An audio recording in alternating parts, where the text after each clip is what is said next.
কাতলা। দই কাতলা করতে আমরা প্রথমে মাছটাকে ভেজে নেব। এরপর এর মধ্যে দই, টক দই, জিরে গুঁড়ো, লঙ্কার গুঁড়ো, হলুদ গুঁড়ো, নুন, মিষ্টি দিয়ে গুলে রেখেছি। পেঁয়াজ, এর মধ্যে আদা রসুন বাটা, পেঁয়াজ বাটা দিয়ে করব। দেখুন কী করে করি।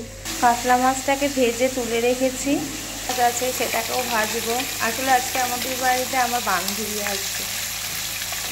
মাছটা ভেজে তুলে রেখেছি। এরপর এতে পেঁয়াজ বাটা দেব।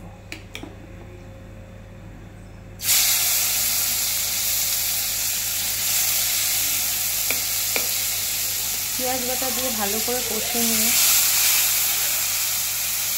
আদা রসুন বাটাটা দিয়ে ভালো করে নেড়ে নিতে হবে। পরে টক দই, জিরের গুঁড়ো, লঙ্কার গুঁড়ো, হলুদ গুঁড়ো, নুন, মিষ্টি এগুলো সব দিয়ে দিয়েছি। দিয়ে ভালো করে নেড়ে নিয়ে মশলা কষানো হয়ে গেলে জল দিয়ে মাছগুলোকে ছেড়ে দিয়েছি। এরপর মাছগুলো যখন ফুটে উঠবে, মাখা মাখা হয়ে যাবে, তখন গরম মশলার গুঁড়ো দিয়ে নামিয়ে